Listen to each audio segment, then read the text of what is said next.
Steps away in that tent when it happened. Did you know in the moment that it was a gunshot? Yes. And I had worried about this, Megyn, even long before this date. And I always said to myself, if I'm ever with Charlie and they take a shot at him, what am I going to do? Because I was in the Navy. In the Navy, you always, as all military, you always have emergency procedures. You think about stuff before it happens, and you decide before it happens. So you don't even have to think when it happens. So when I heard the shot, the first thing I thought was go to Charlie, but his security detail was right there, Megyn. And so I took 2 steps toward Charlie. I was maybe 25 feet off his right elbow, sorry. And I started heading toward him, and then the security team was there. And so, okay, we got Charlie. So then I ducked thinking, okay, there's going to be more shots. And they went out one side behind the tent. I went out the other side and started running with them to the car. And we had this SUV lined up, the SUV we took in, the one you just saw in that film clip a couple minutes ago. And they got him on the right side of the car. They opened the back door and kind of drug him in, and I couldn't get in either door, so I popped the gate open and got in the back and climbed over the seat. And so his Justin was driving. Dan, his main security guy, had the GPS in the passenger seat. Rick, right to my left, was on the head side of Charlie. He was dragging him across the seat. And Brian was in to my right where the door was. And Charlie, as you know, Megyn, 6'4", so too tall. We couldn't close the door. Just go, let's go. So we just started driving, and it's not an emergency vehicle. There's no sirens, there's no lights. We're just beeping the horn.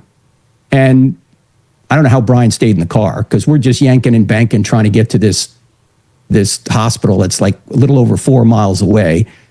And as we're heading there, maybe halfway there, there's an ambulance coming toward us, going toward the venue. And we're should we stop? No, just keep going. Just the doctor later said that was the right thing to do. And we're trying to stop the bleeding. And I said, we got to start CPR. I'm looking down at Charlie. I mean, he's a foot from me. His face is a foot from me. And his eyes are fixed, Megyn. He's not looking at me. He's looking into eternity. He was already with Jesus. Absent from the body, present with the Lord, says the New Testament.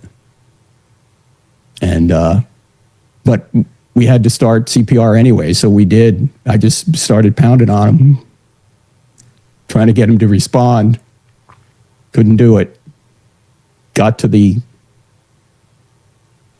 hospital and just ran him right in through the emergency room, and they had a team there, and they started pounding on him and started putting blood in him, and they did get a pulse, but later the doctor said that's just because he was healthy.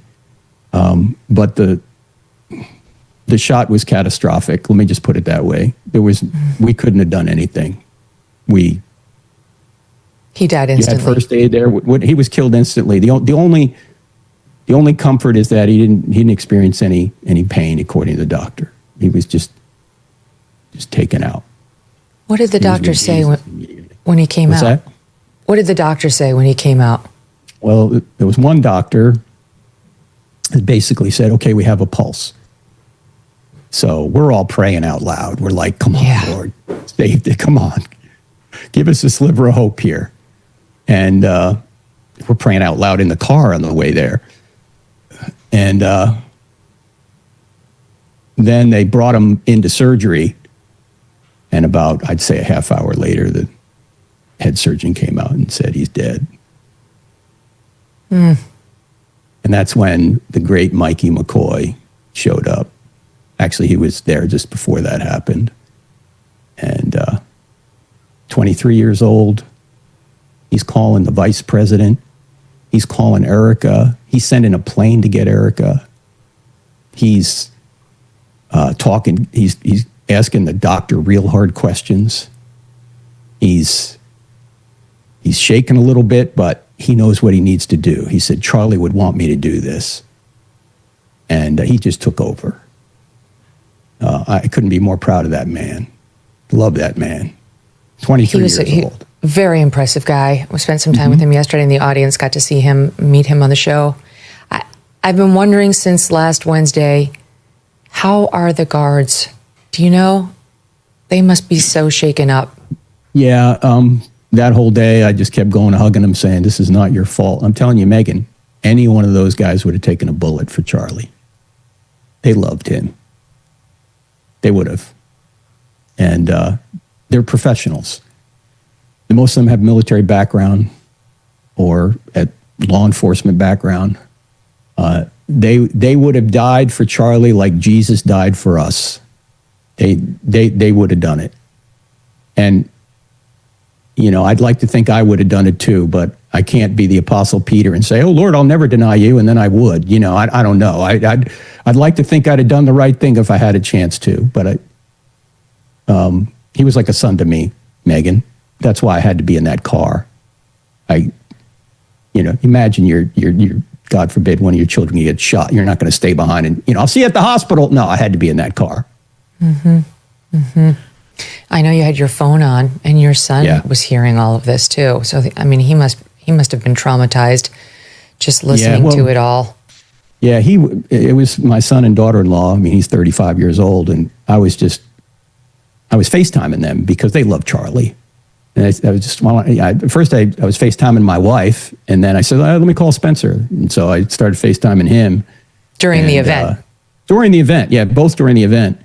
And then when the shot rang out, I just, as I say, started heading toward the car, and I just put the phone in my back pocket. I didn't turn it off. I just, instinctively. And by the time I got to the hotel, I pulled it out. They were still there. So they heard the whole thing.